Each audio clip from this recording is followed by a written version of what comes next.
अस्सलाम वालेकुम। आज मैं आपको मालूमात देना चाहूँगी छाती के कैंसर के बारे में। छाती का कैंसर एक ऐसी मर्ज़ है जिसमें बहुत सी औरतें बात करने में शर्म महसूस करती हैं। उसकी बड़ी वजह ये है कि पाकिस्तान जैसे दीगर ममालिक जैसे कि इंडिया, बांग्लादेश, जहाँ पे औरतें घूंघट करती हैं या पर्दा करती हैं और वो बहुत से मेल डॉक्टर्स के पास जाने में शर्म महसूस करती हैं या अपने आप को एक्सपोज़ नहीं करवाना चाहती, या फिर ऐसे एरियाज़ जहाँ पे जो है लेडी डॉक्टर्स मौजूद नहीं होती, वो डॉक्टर्स के पास नहीं जाती, और जब वो अस्पताल में हमारे पास पहुँचती हैं तो कैंसर जो है वो पूरे जिस्म में फैल चुका होता है।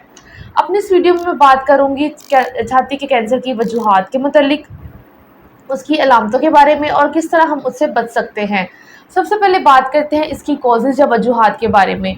तो याद रखा जाए कि इस पे बहुत सी रिसर्च हो चुकी है, लेकिन एट द प्रेज़ेंट टाइम अभी तक कोई ऐसी डेफ़िनेटिव कॉज़ जो है वो सामने नहीं आई।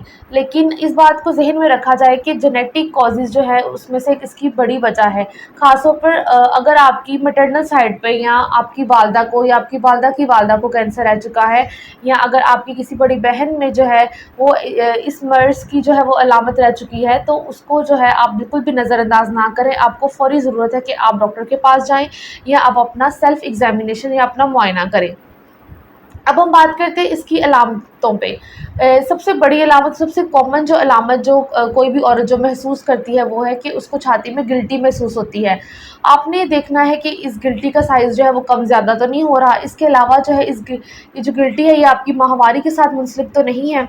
इसके अलावा जो अलामत है वो ये आती है कि आपका जो निप्पल है वो अंदर को चला जाता है, उसमें गड़ा बन जाता है, या फिर निप्पल में से जो है वो किसी किस्म का गंदा पानी आना शुरू हो जाता है या उसमें से खून बहना शुरू हो जाता है। इसके अलावा जो है वो आपकी स्किन पे, छाती की जो स्किन है उस पे अल्सर बन जाता है, क्योंकि उसमें जो आपकी टिश्यू से ऊपर जो है स्किन की इन्वॉल्वमेंट हो जाती है। इसके अलावा आपने देखना है कि जिस छाती में गिल्टी महसूस हो रही है उसमें आपने उस बगल का मुआयना करना है कि बगल में कोई दूध तो भरी नहीं हुई। तो ये सारी अलामतें हैं जो आपको छाती के कैंसर में देखने को मिल सकती हैं।